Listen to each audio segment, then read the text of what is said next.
Hello ladies and gentlemen, and welcome back to my channel for another Org Toys 1/6 scale figure unboxing and review.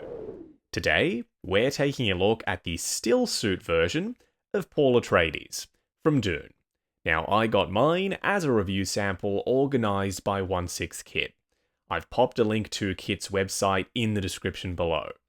While you're down there, why not hit that subscribe, bell notification icon, and join button, so you're notified as soon as a brand new Dune figure review goes live on the channel. As for the box art, really classy artwork. We've got an image of Timothée Chalamet in costume as Paul walking towards us, the House Atreides symbol in the background, a Dune logo up top, then sand and spice absolutely everywhere. But it's the warm tone filter they've used over everything that sells this to me. It just suits the Arrakis vibe perfectly. Then down below, House Atreides. Look at this stuff. We've got these concentric rings. This is probably the mouth of the sandworm. Little Easter eggs dotted around the box. On the side of it, House Atreides and the symbol once more. Or it's like a geometric version of the mouth of the sandworm, perhaps. It might not be the actual sandworm. Around the back, warnings and legal information, and another Dune logo. Yes, InArt are working on their own version of Paul in the Stillsuit, but that doesn't mean this isn't licensed. It absolutely is. You can spot the Legendary Pictures logo right there, in fact. Another stunning piece of artwork, this time on the slipcover. It's an image of Timothée Chalamet once again, not the actual figure. Then down below, Paul Atreides and the Fremen walking along a dune, perhaps. I'm so sorry. First in-hand impressions for Paul in his stillsuit.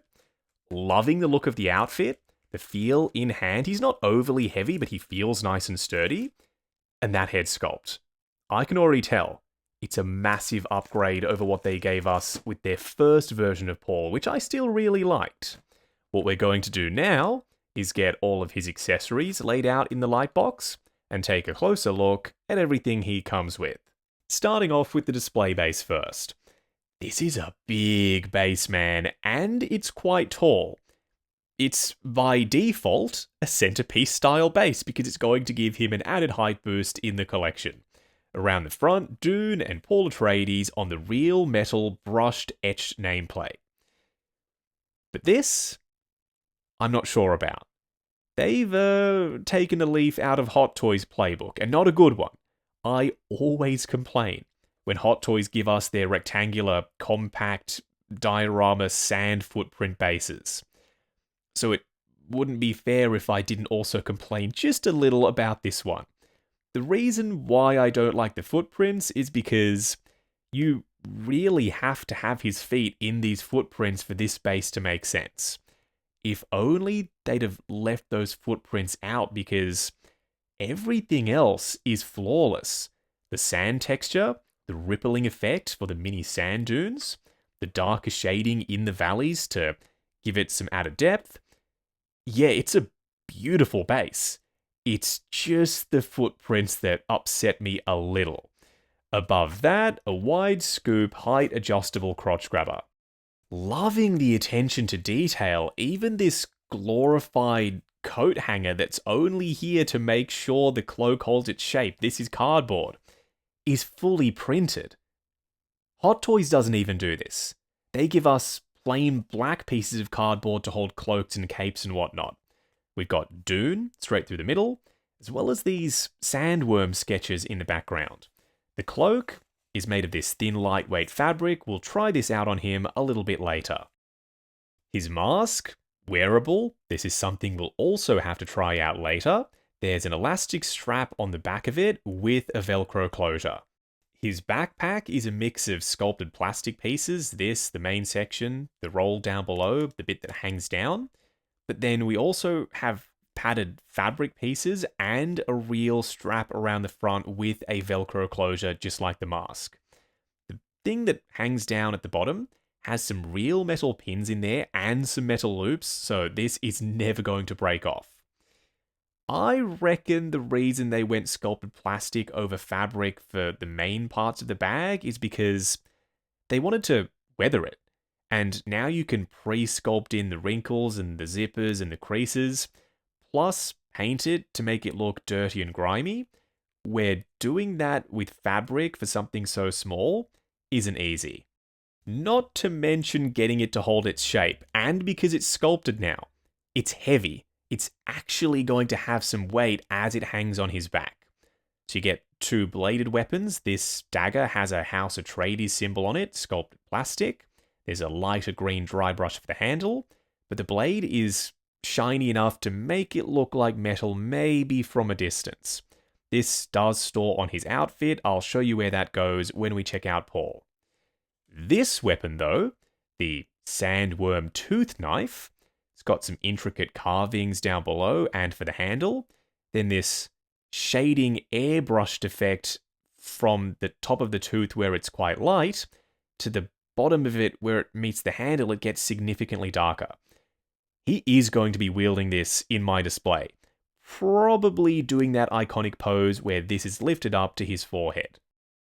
Lastly, we get a full array of hands ranging from closed fists to style pose hands with the fingers curled in, gripping hands for his weapons, and two relaxed open palm hands already installed on him right out of the box. The wrist wraps are part of the main sculpt of the hands themselves.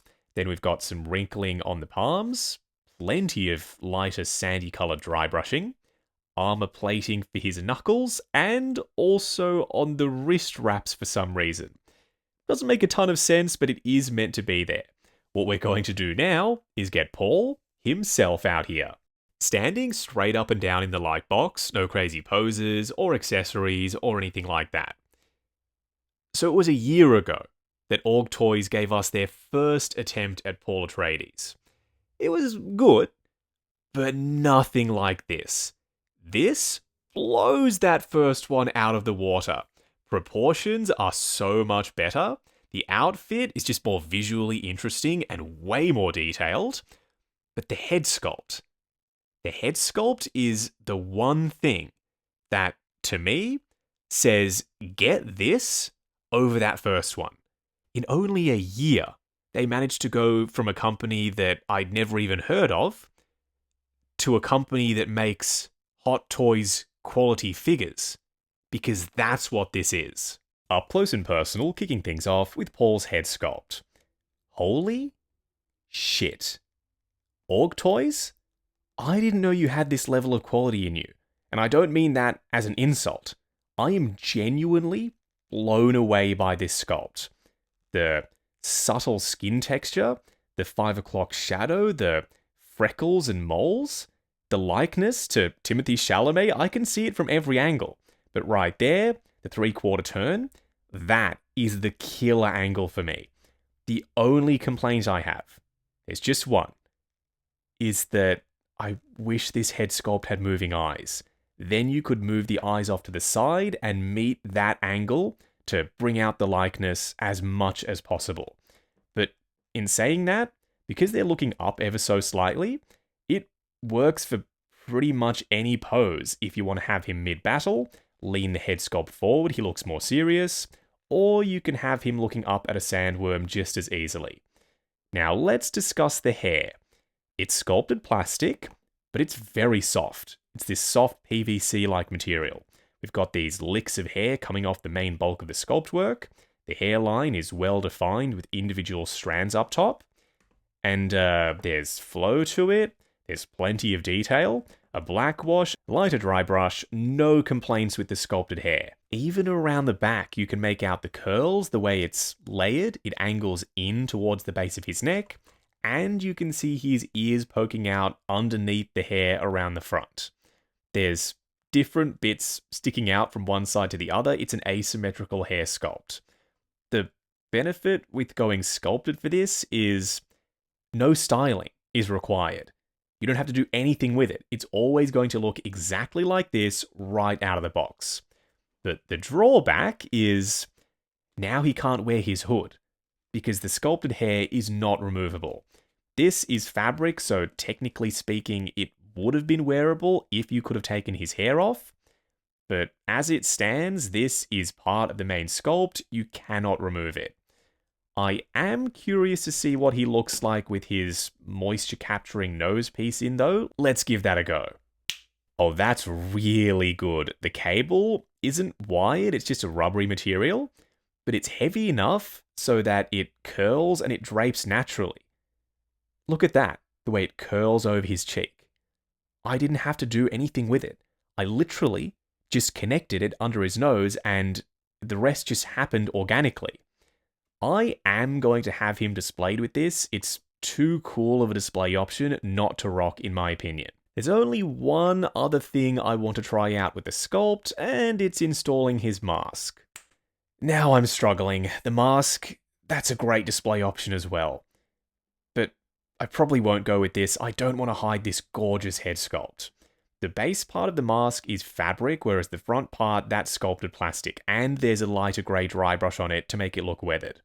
You can bring it down, so it comes across as though he's just removed it, have it sitting up higher so more of his face is covered, and the strap around the back is Velcro and elastic. It's nice and flexible. You could always slot that under his hair if you wanted. The mask, I might have him holding it, but it's not going to be on his face for mine. I'm still glad it's included though. This head sculpt is so freaking sharp. Even the wrinkling and the fine pore skin texture detail on his neck, that green-like shading. I cannot say enough good stuff about this sculpt. But it's time to move on to something else. And that's the Stillsuit. This cannot have been easy to recreate in 1/6 scale. The layering, the different fabrics, those elbow pads right there, the rippling effect of the wrinkled fabric, the sculpted plastic armor, the ribbing, the screen printing, this stuff. How did they do this? It all moves so fluidly for something that's so intricate and complicated. The armor is made of PVC, so it's a little flexible, but the way it's been painted is just spot on. It's dirty and grimy. There's some sandy colored weathering right there, as sand has been collecting in the crevices. A grey speckling effect, so it maybe he's been sandblasted as Paul has been walking around. But they didn't stop there. It's not just the armor that's weathered. The fabric pieces, they've got a sandy colored dry brush on them, or it could be airbrush shading, I don't know. Whatever they've done, it's subtle. But from a distance, this does look like a cohesive weathered outfit. Now, his shoulder pads are attached separately. We'll discuss that in the articulation segment. These are also separate pieces, I think. The front elbow interior guards, that is a rubbery material. I've got no idea what to call this stuff. But the shield. The shield is removable. It's attached with an elastic strap. You remove the hand, then slide the shield off if you don't want it there. The way they've sculpted the base of the gloves out of this soft PVC material means that, number one, no visible wrist pegs, and number two, they're soft enough so that you can still get some articulation out of them. I've seen the first movie twice now, and the second one only once so far in the cinema. He doesn't wear this belt with the sheath and knife on it all the time, yeah? I don't think he does. It is removable. I'm thinking I might take it off on my copy of Paul. The buckle is functional. I'll show you how it works in just a second. The sheath has this mottled metal texture to it, slightly shiny, and there's a black wash to highlight that sculpted detail. The top handle part of the knife is held in place with this strap. There's a magnet on the inside, so that clamps shut over the top. The knife can come out if you so choose. Removing the belt, easy as, you just undo the buckle. When you take it off, you slim down his waist. Not that he doesn't look proportionate with it on, he does. But for me, he looks better with it off. And now you can see this mesh padded panel a lot more easily. This is sculpted plastic.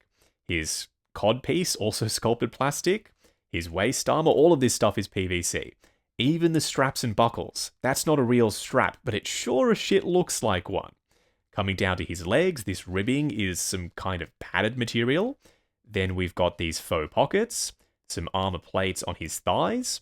The knee pads are integrated into the suit itself. They're tucked into these bottom pieces of fabric. Then we've got his ankle covers. These are adjustable. You can move them up and down, swivel them round, pose depending. The way they've done the sculpted plastic boots is quite clever. In the film, they were taller than this, if I'm remembering correctly. We do see him putting on the stillsuit for the first time, and it looks like the boots went up into the fabric outfit. But in 1/6 scale, they've ended the sculpt work right where the ankle joints are. That's because the fabric covers sit over the top anyway. They can sacrifice that sculpt work, the accuracy of having tall boots, for maximum range of motion, and I'm all here for that trade-off. There's some wrinkling sculpted in, this mesh-like texture, that's been hit with a dry brush, so it looks weathered, aged, and worn. Then on the underside, some fully sculpted tread that's been fully painted underneath his boots. There's one more thing we need to try out, then we can move on. But before we do that, I've just noticed something with the way the eyes have been sculpted. Can you see that? That shadow right there? It looks like the eyelid is sitting over the top of an actual eyeball. I don't think I've ever seen another company do that before. Usually when a sculpt has moving eyes, you get that organically. But with this, they've had to actually sculpt that in, and it's very convincing. The thing that we actually have to try out is his cloak and hood. Don't forget, he comes with a backpack. You can use the backpack, the strap of it, to help manage this cloak and keep it locked in place. We'll try that as well in just a moment. This hood, wearable, unlike the one that's part of his stillsuit. It's wired around the front so you can shape it. Even though he's got sculpted hair underneath, it doesn't look bad, and it's not riding up. This is a really thin, lightweight textured fabric. It's weathered to the nines. It looks completely disheveled, very nasty. It just hangs there, effortlessly. No problem whatsoever. I didn't do anything with it. I just put it on and it ended up looking like this. It adds some messiness back to an outfit that, prior to installing this, looked very mechanical. You know what I'm trying to say. I hope you know what I'm trying to say. The stillsuit on its own is techie looking, futuristic, armor-like. This is more natural and flowy. And speaking of flow, check this out. The way it lays on the body. I didn't touch it. I promise you. I just put it on, and this is what I ended up with. How often does that happen with cloaks on 1/6 scale figures? It's the thinness of the fabric, I believe, that makes this thing so easy to work with. There's this crinkly-like texture to it. It's actually tattered down below, so do watch out for that raw edge. You could tug on some strings and make it look worse or better, depending on how you want this thing to come across. Then up top, we've got these stitched in sections, this one right across, and the wired hood can be brought down so it sits on his back. The final display option. Hood, mask, backpack, which is sculpted plastic around the back, but there's a real strap, which attaches with Velcro over his right shoulder. The fabric for the cloak is easy enough to work with on its own. I don't feel the need to use this strap to help get the cloak sitting closer to his body. I'm going to go without the backpack, but the mask and hood, I'm considering it. What a roller coaster ride. I apologize going back and forth like this. I'm simply enamored by how good this figure is. I don't know how I'm going to display him, long story short. Cloak off, mask off, backpack on. It adds some visual interest with this strap over the front of the stillsuit, and now the backpack is just hanging there on his back.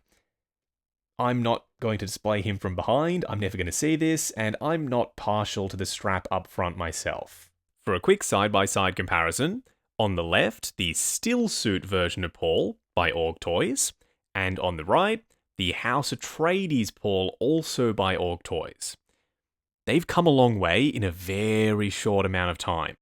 This new one is so much better.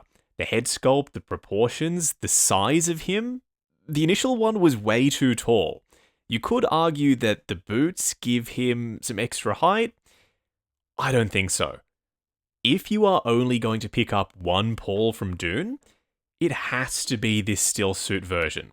The House Atreides one still has a spot in my collection, but there's no denying that the figure on the left is the more iconic of the two. Going over articulation, starting off with Paul's head sculpt. If you plan on using the Stillsuit little nose piece, I would suggest dialing in the pose first perhaps, then attaching it after, because if you move the head sculpt around while it's connected, it could detach on you and get frustrating very quickly. So there's a ball joint at the base of his fixed neck, but the Stillsuit collar around the front is sculpted plastic and it sits quite high. So looking forward is restricted to there. Looking up though, no problem, back to there. Swivel and pivot side to side. His shoulder pads are separate pieces attached with Velcro, so if they come off on you, that's fine. Just reinstall them after you're done with the pose. His arms will go up to there, completely flush down by his sides, forward and back on soft ratchets. There's a butterfly joint at the shoulder that hinges up and down. Swivel at the bicep, double bend at the elbow. Is that on ratchets? It feels a little ratchety. Going past 90. Then for the wrist peg, his wrists are covered by the gloves. They're soft enough so that you can get a little bit of range out of them. It's a hinge and swivel. His torso is covered in sculpted plastic armor. You still get some crunch forward, going back as well. Swivel and a touch of pivot side to side. His legs, you've got the ribbing to contend with, but they go forward on clicky ratchets to there. That's pretty much 90. Going out to there, swivel at the upper thigh. Double bend at the knee on ratchets, going past 90. The sculpt for his boots, relatively low cut, and the seam is covered by this fabric piece. There's a double ball peg for his ankles, good for forward and back, rotation, as well as plenty of ankle tilt. Wrapping up on Org Toys Paul Atreides in his Stillsuit. I said it earlier, and I'll say it again. This is a Hot Toys quality Dune release. Org Toys, if I was giving out awards to companies, you'd get most improved. Because you've gone from okay to exceptional in a really short amount of time. Now I'm sitting here wondering what you're working on next from Dune. Do I have to pick up your other Dune releases perhaps? Yeah, I think I'm going to. This Paul has won me over. The outfit alone is crazy. Like, it's so intricate. To replicate it in 1/6 scale cannot have been easy, but they made it look easy. And articulation somehow is fantastic. You can get this guy in poses that I didn't think were going to be possible. The cloak gets a huge tick from me, the way it drapes, how it hugs the body, just effortless to work with. Would I have liked more accessories though? The little mouse, the gun, the sand thumper thing? Yeah, all of the above. But I'm not going to mark this guy down because he doesn't come with those bits and pieces. He's strong enough on his own to warrant picking up, because the head sculpt is the star of the show. It makes this guy a must-have. Yes, we've got more Dune figures coming, a Paul from InArt. We'll pick that up, we'll do comparisons, but for right now, I'm so freaking glad I got this. Now, I got mine as a review sample from Org Toys, organized by 1/6 Kit. Even though they sent me this to review, I have not been asked to only say good things. This has been a proper review. All opinions are 100% my own. They just happen to make a really good Paul Atreides. If you're heading down to the description, why not hit that subscribe, bell notification icon, and join button if you like the sound of seeing your name in the end credits of my reviews. Like, comment, and subscribe. We'll catch you in the next video.